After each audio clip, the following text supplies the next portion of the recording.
आध्यात्मिक क्षेत्र हे ऐहिक क्षेत्रापेक्षा अधिक आज्ञाधारक असते. आध्यात्मिक क्षेत्रात लोक परमेश्वराच्या आज्ञा पाळतात, परंतु ऐहिक क्षेत्रात लोक मनापासून आज्ञा पाळत नाहीत, कारण ते त्यांच्या भ्रष्ट अधिकाऱ्यांवर अविश्वास ठेवतात. आज्ञापालनाच्या बाबतीत काय आम्ही आध्यात्मिक क्षेत्रातले आहोत की ऐहिक क्षेत्रातले?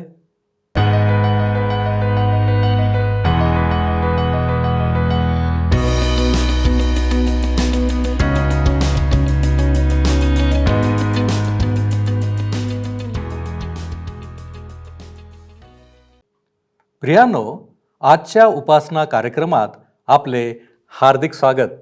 आपण सर्व हा कार्यक्रम आवर्जून पाहत आहात म्हणून आपले आभार. प्रियांनो, आपणास ठाऊक आहेच की अनुवाद या पुस्तकाचा अभ्यास या दिवसात आपण करीत आहोत.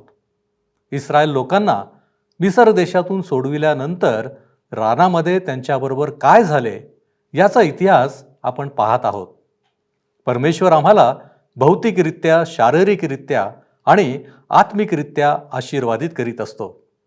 त्याची इच्छा आहे की आम्ही त्याने नेमून दिलेल्या मार्गाने त्याच्या आज्ञांचे पालन करून वाटकर्मण करावे.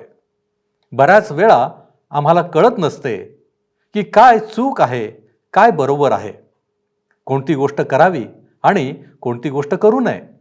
परंतु आम्ही सर्व गोष्टी व्यवस्थित कराव्या यासाठी परमेश्वर मात्र वेळोवेळी मार्गदर्शन करतो. आजच्या भागातही अशाच प्रकारच्या गोष्टींवर आपण अध्ययन करणार आहोत.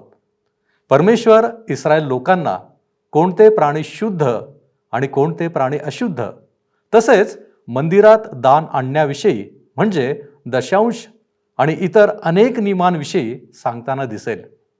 माझी खात्री आहे याद्वारे आपणास पुष्कळ माहिती मिळणार आहे.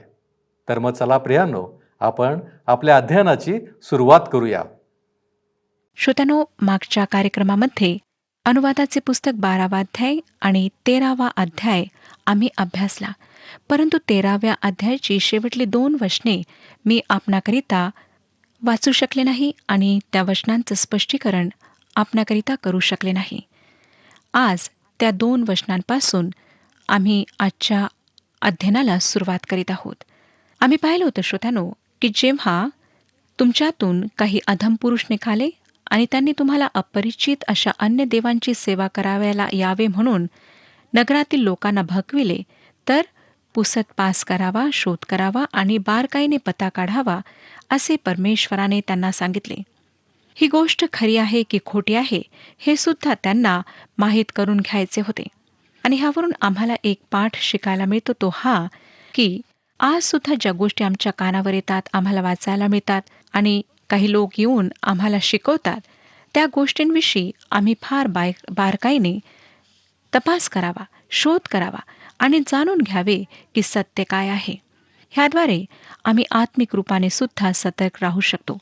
17वं वचन सांगतं, अशा शापित वस्तूतले काही एक तुझ्या हाताला लागून राहू नये, म्हणजे परमेश्वर आपल्या तीव्र कोपापासून परावृत्त होऊन तुझ्या पूर्वजांशी शपथ वाहिल्याप्रमाणे तुझ्यावर दया करेल व तुझा कळवळा येऊन तो तुला बहुगुणित करेल. परमेश्वराच्या वचनात आम्हाला स्पष्टपणे सांगण्यात आलेलं आहे की सैतानाला अडवा, त्याचा सामना करा, म्हणजे तो तुम्हापासून पळून जाईल. आजच्या युगात आम्हाला फारच हुशारीने सैतानाच्या सर्व युक्त्यांना समजायचे आहे. खोटे संदेष्टे, खोटी शिकवण ह्यांच्यापासून दूर राहून सत्याला धरून चालायचे आहे. कितीतरी लोक आज असे आहेत जे सैतानाच्या पाशात पडून देवाच्या मार्गापासून भटकलेले आहेत, कारण त्यांना परमेश्वराच्या वचनाचे जितके ज्ञान असायला हवे तितके ज्ञान राहत नाही. परमेश्वराच्या सान्निध्यात जितका वेळ त्यांनी व्यतीत करायला पाहिजे तितका ते करीत नाहीत आणि त्यामुळेच ते खोट्या शिकवणुकीचे शिकार होतात. सैतानसुद्धा श्रोत्यांनो लोकांना बहकविण्यासाठी, देवापासून दूर नेण्यासाठी चमत्कार करतो, चिन्ह दाखवतो. सैतानाच्या आमिषापासून आम्हाला दूर राहणे आवश्यक आहे, नाहीतर अशी वेळ येईल की पश्चाताप करण्यासुद्धा आमच्याजवळ वेळ राहणार नाही. मला कल्पना नाही श्रोत्यांनो की तुमचे जीवन कसे आहे. आज अनेक खोटे संप्रदाय आमच्या जगामध्ये आहेत. अनेक लोक खोटी शिकवण देत आहेत. परमेश्वराच्या वचनाचा चुकीचा अर्थ काढून ते लोकांना देवापासून दूर नेत आहेत. अशा लोकांच्या जाळ्यात आपण फसू नका. जर आपणाला परमेश्वराच्या पवित्र वचनाचे ज्ञान आहे तर आपण त्यांची शिकवण पडताळून पाहू शकता.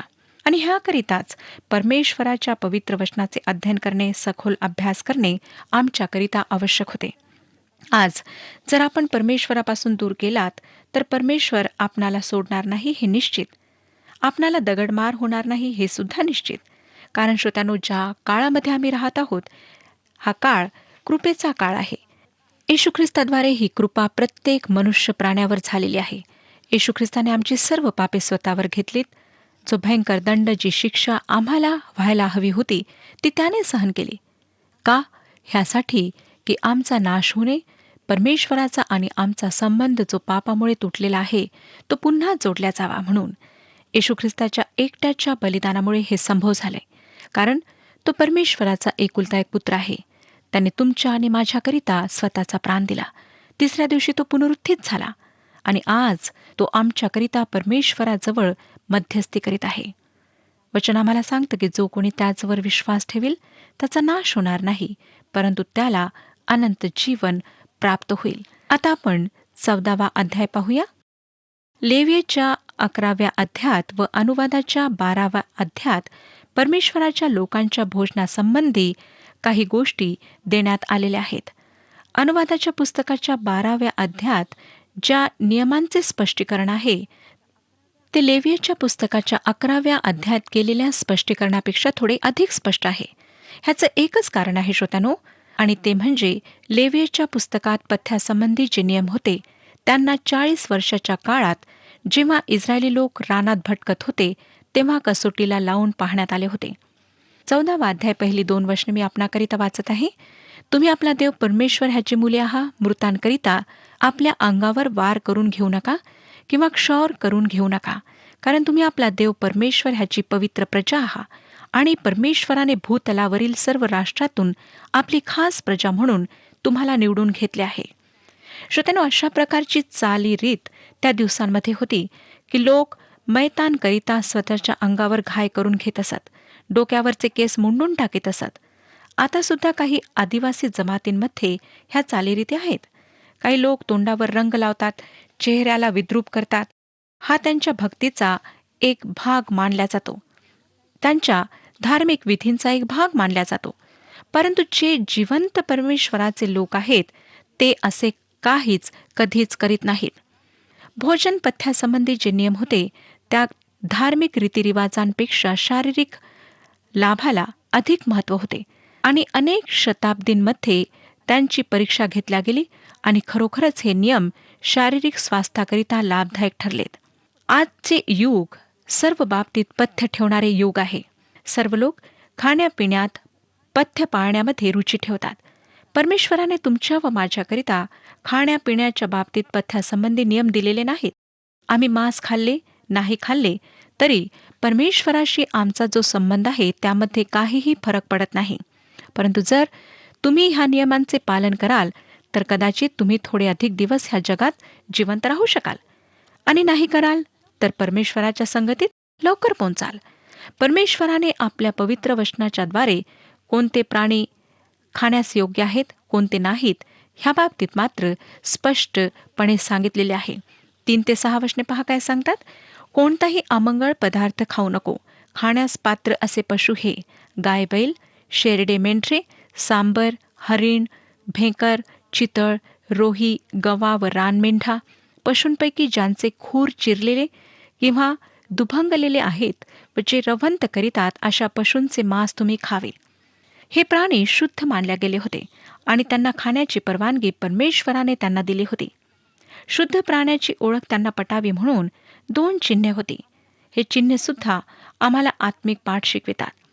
त्या प्राण्यांचे खूर चिरलेले व दुभंगलेले असावे. ही गोष्ट एका विश्वासी व्यक्तीच्या चालचलणुकीला, वर्तणुकीला दर्शविते. दुभंगलेले खूर विभक्त जीवनाला दर्शवितात.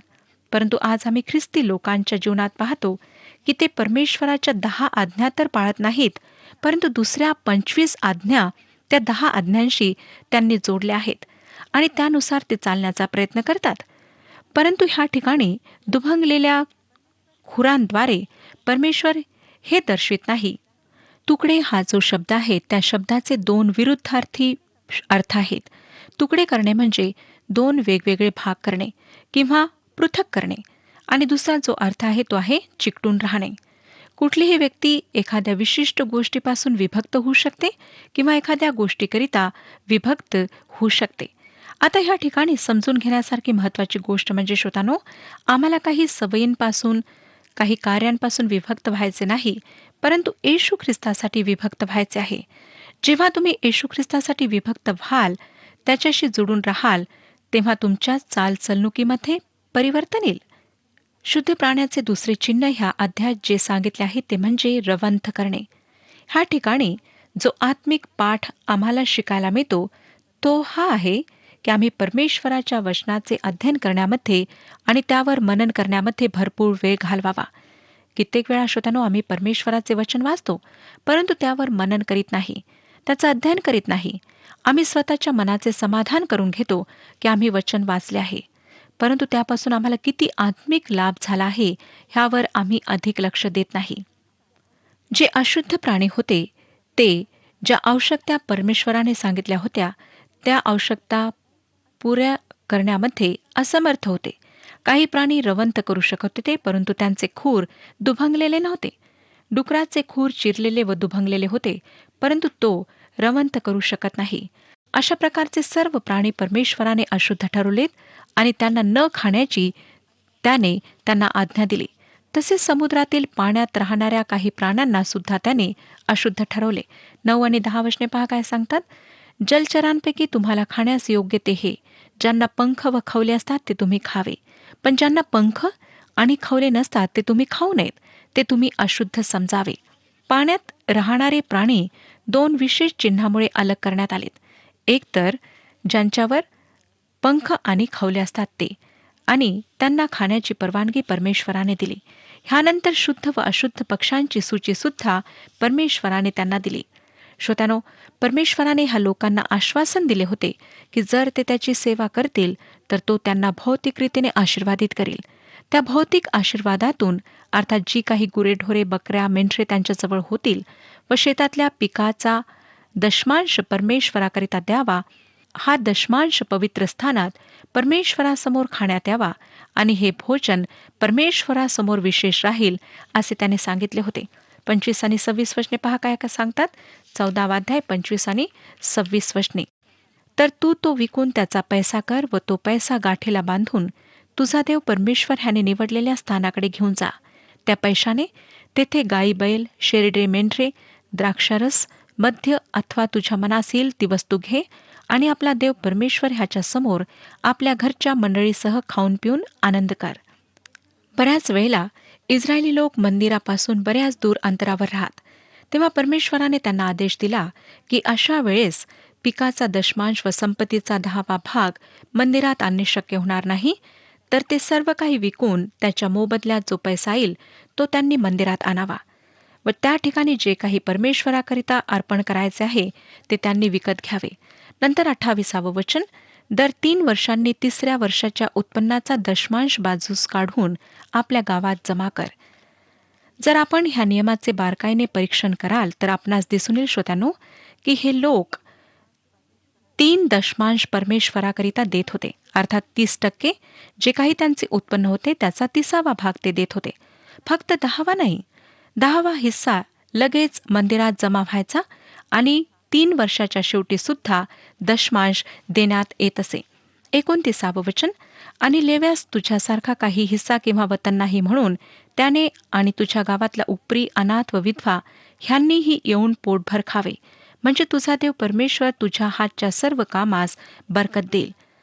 लेवी लोक जे राष्ट्राकरिता आत्मिक बाबतीत सेवा कार्य करायचे त्यांची लोकांद्वारे पूर्णपणे काळजी घेण्यात यावी ही परमेश्वराची इच्छा होती आणि त्या दृष्टिकोनातून परमेश्वराने हा आदेश त्यांना दिला. आता श्रोतांनो, आम्ही 15व्या अध्यायाकडे वळत आहोत. पहिलं वचन सांगतं, 7 वर्षाच्या अखेरीस तू कर्जमाफी करावी. प्रत्येक 7वे वर्ष शब्बात वर्ष होते. त्या वर्षी गुलामांना, बंदिवानांना कैदेतून मुक्त केल्या जात असे. दुसरं वचन. कर्जमाफी करण्याची रीत ही धनकोने आपल्या शेजाऱ्यास दिलेले कर्ज माफ करावे आपला शेजारी अथवा भाऊबंद ह्यांच्यापासून ते वसूल करून घेऊ नये, कारण परमेश्वराच्या नावाने कर्जमाफी जाहीर झाली आहे. परमेश्वराने त्यांना आधीच सांगितले होते की प्रत्येक 7व्या वर्षी त्यांनी जमिनीला तसे सोडून द्यावे, त्या वर्षी पीक घेऊ नये. आणि ह्या अध्यायात 7व्या वर्षी बंदिवासात असणाऱ्यांना सुटका देण्याविषयी त्याने सांगितले आहे. गहाण ठेवलेल्या वस्तूला जर 7 वर्षे होऊन गेली असतील तर तिच्या मोबदल्यात काहीच घेऊ नये. 7व्या वर्षी उधार दिलेले पैसे सोडून देण्याची आज्ञा होती. संपत्तीची समानता लागू करण्याचा हा फारच उत्तम मार्ग होता. ह्यामुळे प्रत्येक व्यक्तीला समान संधी प्राप्त होत होती. 3रं वचन, परक्यापासून हवे तर कर्ज वसूल करून घ्यावे, पण तुझ्या बांधवाकडे तुझे काही येणे असले तर तू स्वतः ते सोडून दे. हा नियम प्रत्येक शेजाऱ्याकरिता व इस्रायली भावाकरिता, मित्राकरिता लागू झाला. प्रत्येक 7व्या वर्षी गरीब व्यक्तीचे कर्ज माफ करण्यात आले. त्यामुळे त्याला पुन्हा नवीन रूपाने सुरुवात करण्याची संधी प्राप्त होत असे.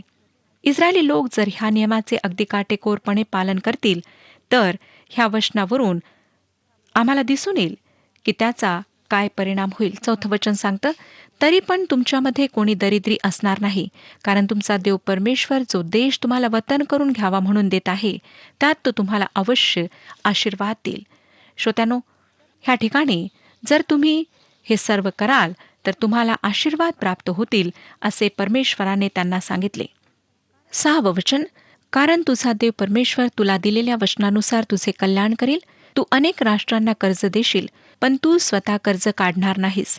तू अनेक राष्ट्रांवर सत्ता चालविशील, पण तुझ्यावर त्यांची सत्ता चालणार नाही. हे विधान इस्रायल राष्ट्रासंबंधी अगदी असामान्य आहे. हे खरं आहे श्रोत्यानो की बरेचसे यहुदी भांडवलदार जगातल्या पिढींचे मालक झाले आहेत. परमेश्वराचे हे वचन की तू बहुत राष्ट्रास कर्ज देशील हे सत्य ठरले आहे. तू अनेक राष्ट्रांवर सत्ता करशील, पण त्यांची सत्ता तुझ्यावर चालायची नाही, हे वचन अजूनपर्यंत पूर्ण झालेले नाही. का? कारण आजपर्यंत इस्रायल राष्ट्राने परमेश्वराच्या आज्ञांचे पालन केले नाही. 7 आणि 8 वचने पहा काय सांगतात. तुझा देव परमेश्वर जो देश तुला देत आहे त्यातल्या कोणत्याही गावात एखादा दरिद्री बांधव तुमच्यामध्ये राहत असला तर त्या दरिद्री बांधवाबाबत आपले हृदय कठोर करू नको किंवा आपला हात आखूड करू नको, तर तू आपला हात त्याच्यासाठी सैल सोड आणि त्याची गरज भागेल इतके त्याला अवश्य उसने दे. पवित्र वचनातील हा असामान्य व ठळक असा हिस्सा आहे. ह्या राष्ट्राने कधीच ह्या गोष्टीचे पूर्ण पालन केले नाही आणि यहुदी लोक आज सुद्धा ह्याचे पूर्ण पालन करीत नाहीत. परंतु एक गोष्ट लक्षात ठेवण्यासारखी आहे आणि ती म्हणजे इस्रायलसारख्या एका छोट्या राष्ट्राला दुसऱ्या अन्य राष्ट्रांपेक्षा अधिक उपहार प्राप्त होतात. 9वं वचन वाचूया. लक्षात ठेव, 7वे वर्ष म्हणजे कर्जमाफीचे वर्ष जवळ आले आहे असे वाटून आपल्या मनात नीच विचार येऊ देऊ नको. आपल्या दरिद्री बांधवाकडे अनुदार दृष्टीने पाहून तू त्याला काही दिले नाहीस आणि त्याने तुझ्याविरुद्ध परमेश्वराकडे गाऱ्हाणे केले तर तुला पाप लागेल. परमेश्वर ह्या ठिकाणी त्यांना सावधान करीत आहे की त्यांनी अधिक सुज्ञपणाने विचार करून जी जबाबदारी त्यांच्यावर सोपवण्यात आली आहे तिला दूर करू नये किंवा त्या बाबतीत निष्काळजीपणा दाखवू नये. 10वं आणि 11वं वचन, तू त्याला अवश्य दे व त्याला देताना तुझ्या मनाला वाईट वाटू देऊ नको. असे केल्याने तू हात घालशील त्या प्रत्येक कामात तुझा देव परमेश्वर तुला बरकत देईल. देशात गरीब लोक नेहमीच असणार, म्हणून मी तुला आज्ञा देतो की तुझ्या देशातल्या गरजवंत आणि गरीब बांधवांना सढळ हाताने मदत कर. परमेश्वराने त्यांना हे सुद्धा सांगितले होते की जर ते त्याच्या आज्ञांचे पालन करतील तर त्यांच्या प्रदेशात कोणीच गरीब राहणार नाही. 13 आणि 14 वचने, तू त्याला मुक्त करशील तेव्हा त्याला रिक्त हस्ते पाठवू नको, तर तुझी शेरडे मेंढरे, तुझे खळे व द्राक्षकुंड ह्यातून उदार हस्ते त्याला दे. तुझा देव परमेश्वर ह्याने तुला समृद्ध केले असेल त्या प्रमाणात त्याला दे. आणि जेव्हा श्रोत्यानो गुलामाला दास्यातून सुटका देण्यात येईल तेव्हा त्यांना रिक्त हस्ते पाठवू नये असे परमेश्वराने ह्यांना सांगितले. 16 आणि 17 वचने पहा.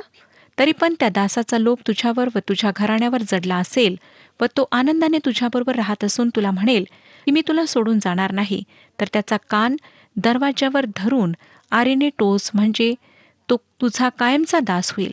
असेच तुझ्या दासी बाबतीतही कर. ह्याविषयीचे स्पष्टीकरण जेव्हा आम्ही निर्गमच्या पुस्तकाचे अध्ययन केले तेव्हा त्याच्या 21व्या अध्यायात आम्ही पाहिले होते. हे येशू ख्रिस्ताचे सुंदर चित्र आहे. त्याने स्वतःला दीन केले, शून्य केले आणि दासाचे रूप धारण केले. फिलिप्पिकरास पत्र 2 अध्याय 7 आणि 8 वचने सांगतात, तर त्याने स्वतःला रिक्त केले म्हणजे मनुष्याच्या प्रतिरूपाचे होऊन दासाचे स्वरूप धारण केले आणि मनुष्य प्रकृतीचे असे प्रगट होऊन त्याने मरण आणि तेही वधस्तंभावरचे मरण सोशिले. येथपर्यंत आज्ञापालन करून त्याने स्वतःला लीन केले. श्रोत्यानो, येशू ख्रिस्त मुक्त होऊन जाऊ शकला असता. त्याच्यावर कुठल्याचे पापाचे कर्ज नव्हते. तो पापी नव्हता.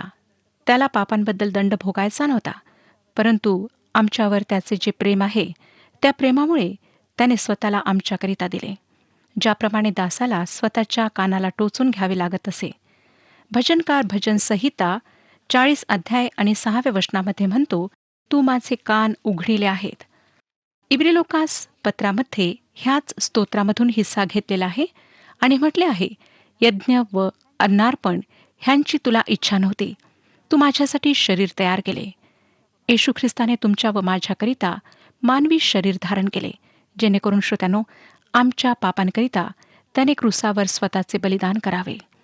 येशू ख्रिस्ताचे जे सुंदर चित्रण जुन्या करारात आढळते, त्या चित्रणांपैकी हे एक सुंदर चित्र आज आमच्यासमोर आहे. मला खात्री आहे श्रोत्यानो, की आजच्या वचनाच्याद्वारे परमेश्वर आपणाशी बोललेला आहे. परमेश्वर ह्या विषयात आपले मार्गदर्शन करो आणि आपणातील प्रत्येकाला आशीर्वाद देव. प्रियांनो, आज्ञा आमच्यासाठी एक मार्गदर्शन आहे. प्रत्येकाला या जीवनामध्ये जगण्यासाठी मार्गदर्शनाची आवश्यकता असते. म्हणूनच आम्हा प्रत्येकाला आज्ञा पालनाची सवय असायला हवी. मग त्या आज्ञा मनुष्याकडून आलेल्या असो किंवा परमेश्वराकडून आलेल्या असोत.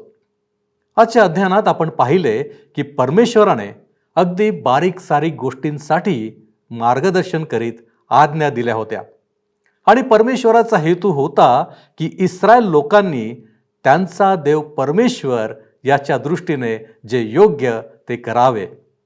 काय आपणास वाटते की आम्ही सुद्धा परमेश्वर जो आमचा निर्माणकर्ता, जीवनदाता, त्याच्या दृष्टीने योग्य ते करावे? आपण आत्मपरीक्षण करूया. आपण प्रार्थना करू. प्रभूजी, आम्ही तुझ्या चरणापाशी आलेलो आहोत. प्रतिदिनी तू आमची काळजी घेणारा देव आहेस आणि प्रतिदिनी तू आम्हाला मार्गदर्शनही करणारा देव आहेस. आज तुझ्या वचनांच्याद्वारे तू आम्हाला दाखविलेला आहेस, सांगितलेलं आहेस, आम्हाला मार्गदर्शनही केलेलं आहेस की आमची कृती योग्य असावी. होय प्रभूजी, आम्ही अनेक वेळा चुकीच्या गोष्टी करतो आणि विशेष करून बापा, आम्ही मनुष्याच्या आज्ञा तर पाळत नाहीच, पण तुझ्या देखील आम्ही आज्ञा पाळत नाही. परंतु बापा, तू आज आम्हाला दाखवून दिलेलं आहेस की मनुष्य या नात्यानं आम्ही आज्ञेचं पालन करणं अत्यंत गरजेचं आहे. आणि म्हणून प्रभूजी, आमच्या जीवनामध्ये येणाऱ्या प्रत्येक क्षणामध्ये प्रभूजी तुझं सहाय्य आम्हाला लाभावं की जेणेकरून आमचं जीवन त्याद्वारे बदलून जावं आणि बापा, जे काही तू सांगतोस ते आम्ही ऐकावं. यासाठी प्रभूजी आम्ही लीन होतो, नम्र होतो. आम्ही तुला विनंती करतो. आमची मागणी तुला मान्य असू दे. येशू ख्रिस्त आमचा प्रभू याच्याद्वारे मागतो म्हणून तो ऐक. आमेन. देवाचे राज्य व त्याचे नीतिमत्व मिळवण्यात झटा. प्रभू आपणास सहाय्य करो.